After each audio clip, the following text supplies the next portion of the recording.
Mandatory masking may go up a notch if the U.S. Centers for Disease Control and Prevention has its way.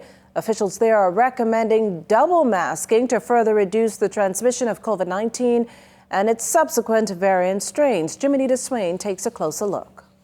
Wearing two masks, the latest recommendation in light of the new variant strains of SARS-CoV-2 reported in the United Kingdom, Brazil, and South Africa. For now, it's unknown if any of those strains exist locally, but about 60 samples were sent off from the National Reference Laboratory for testing, the results of which are not yet available. But should the average person now wear two masks? Director of the National HIV/AIDS Program, Dr. Nakia Forbes, considers the CDC's suggestion helpful.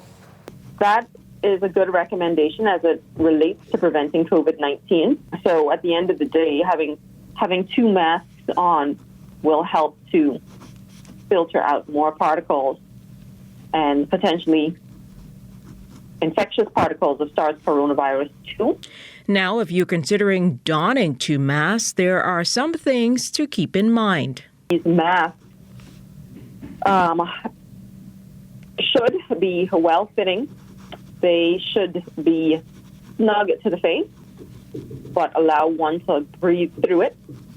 And the better the fit is around the face, if there are no holes, that would be better to protect persons from breathing in potentially contaminated droplets. And also recommended people select a mask with a nose wire. That's the metal strip at the top, which once bent, allows the mask to fit closer to one's face.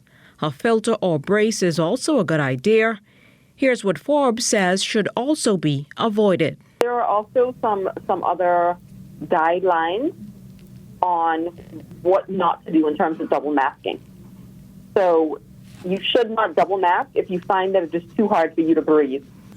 You should not double mask if it's going to affect your vision. If it is blocking your vision, if your vision is obstructed, because that obviously could lead to accidents. And there are some mask combinations that should not be doubled up on.